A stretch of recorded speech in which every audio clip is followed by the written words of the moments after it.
Unahin na po nating tunawin itong ating butter para masangkap na natin pagkalamig po niyan yung ating puto. At habang pinapatunaw po natin yon, bale, sa pagtutunaw po ng butter ay, ayun po, nilalagay ko siya sa stainless na lagayan. Tapos papakuloan ko po yun sa water para maganda po siyang matunaw. Tapos pag kumulo na yung water, ayun, papatayin ko po yung water!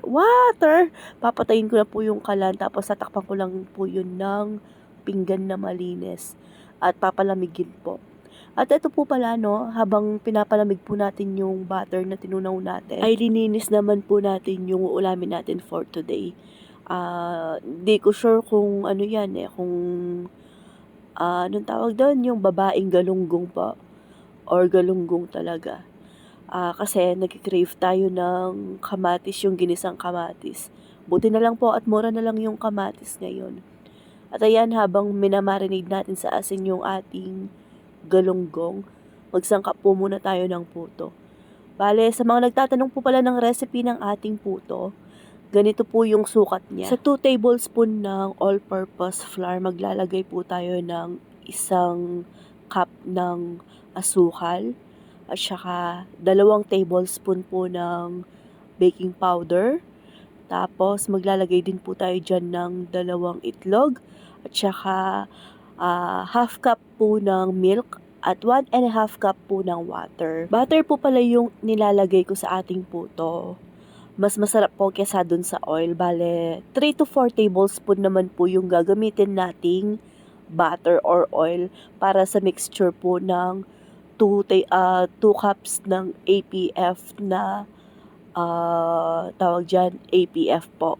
Sana po ay naintindihan nyo dahil magulo po ako mag-explain, lalo na sa pagtatagalog po. Nailuto na din po pala natin yung ginisang kamatis na ulam natin at saka yung galunggong.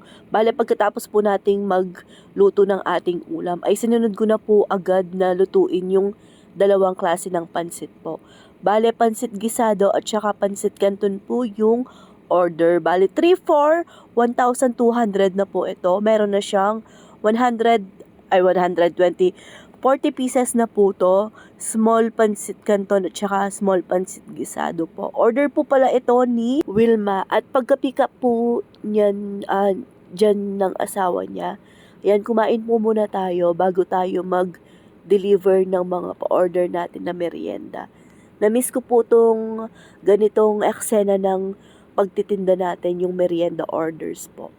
Ayan, tinatapingas ko na lang po pala ng gulay yung ating pansit gisado bago natin i-deliver yan. Pagkatapos po natin kumain, saka natin ginawa yan. Ganyan din po yung ginawa ko dun sa pansit canton na pa-order natin. Tignan nyo naman po, pansit gisado yung linagyan ko ng toppings, pero pansit canton yung makikita nyong resulta ng ating paninda. Bale, meron din po pala yung kalamansi at saka toppings na dried bawang. At nag-deliver din po pala tayo agad pagkatapos nating maibalot yung mga yan. Saktong, ano po tayo ngayon basta pagkatapos po nating magluto ng mga merienda ay nagdi-deliver na po tayo. At ayan, nakita ko lang po yung mukha ko kasi sobrang kate. Namumula na po pala, ganyan po talaga ako pag malamig po yung panahon. Parang may lumalabas-labas na mga rashes po. At ayun, no, nasabi ko nga po, na-miss ko tong mga ganitong klase ng senaryo natin. Yung magdi-deliver tayo ng door-to-door ng mga pa-order po natin na merienda. At pagkatapos po pala nating mag-deliver, ayan, si asawa nakapabihis na po.